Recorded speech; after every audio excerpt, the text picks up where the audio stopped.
I'm back. Today is April the 9th, 2020.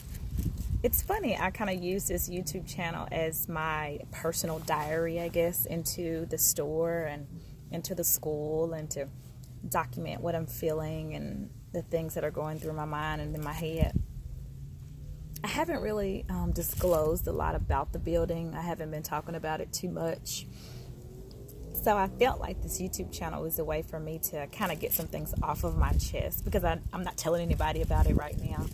I'll probably tell them about it after the school is up and running, and it'll be a documentary for me to go back and look at years from now, or even my children to go back and look at and say, wow, my mom really did it. This business truly is all about a family legacy, a family business, and just creating something that my children can have and know that it was built from the blood, sweat, and tears of their parents or their mother.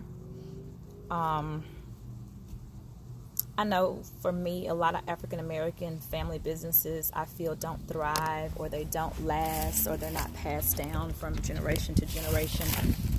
Primarily, in my opinion, it's because we don't designate a successor. We don't designate someone to take over.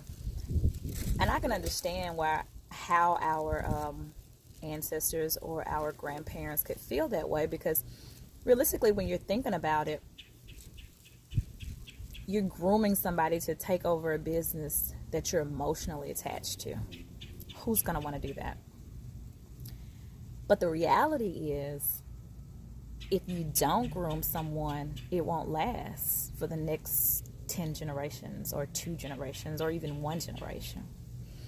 I look at my grandmother. She was so ambitious and so smart, and her thinking was like genius. The stories from what I remember growing up, she had, a pool hall and a juke joint, and I do remember the time she had Perry's Pastries, and she had Duke's Bakery, and she was a cake decorator for one of the big grocery store chains. And in my teenage years, she owned and operated Perry's Soul Food. And I look at that soul food business and I get angry with myself, with me and my brother, and even my father at times, and even her brothers and sisters, because we knew this business and nobody took it over. Nobody got the recipes. No one decided to think that this company was worth investing in and learning in, because we all reaped the benefits of it. I mean, we all got to get money out of the cash register. We all got to go on trips and go shopping with it, but nobody wanted to invest the time to learn the business. And frankly, I don't even think my grandmother had the time or even thought to tell us to sit down and watch me make this sweet potato pie. Watch me make this dressing. Watch me make these greens. So when she passed, all that wealth went with her. All we can do now is talk about it and say, what if? But for me, I always learn from my mistakes. I've always been a girl that learns from my mistakes. I'm not perfect. I've done a lot of things in my life. But one thing for sure, there's not many times you can say that I've done the same thing twice, where it was like it was a mix-up or an F-up twice. Because I always tell myself I won't do that one again. And that's how I feel about this business. My children, we're on something called COVID-19. The coronavirus has taken over. And we're quarantined. So, a decade from now, my children will look back and they probably won't even remember that they were out of school for a month and a half. They didn't go back after spring break. They were quarantined at home. Moms and dads have become full-time teachers. And subsequently, for me, my children have become full-time helpers. They do their homework that their school sends them, and they are right here with mommy. They are helping me from getting plates together for lunch, getting naptime mats together, getting art supplies together. You name it, they do it. They don't like it. But deep down, one part of me knows that they're still learning the business. Yes, they're ready to get their home back. Yes, they're ready for this school to get out of their home. I know that. But it's up to me as a parent to sit down with them and to explain to them, this particular business that mommy is building from the ground up is going to be a business that's going to help the family. It's going to help other children. We're a blessing to other parents. And it's up to me to let them know that mommy works from home. And that's just the way it is. This is my job. This is my career. And this is what I was chosen to do. So now's the time for families as a whole, I feel, to like rethink what's going on in your household. If you've got a family business and you don't think your kids should be included, I just ask you to, rethink that. They should be included, no matter how young.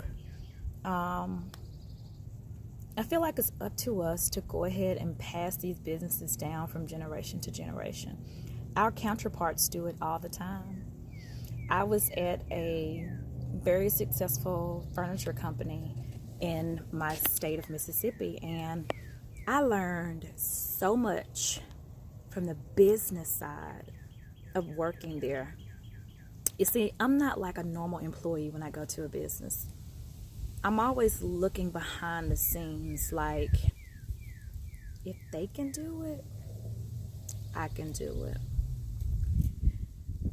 And what intrigued me about that business is that the parents started it. The kids took it.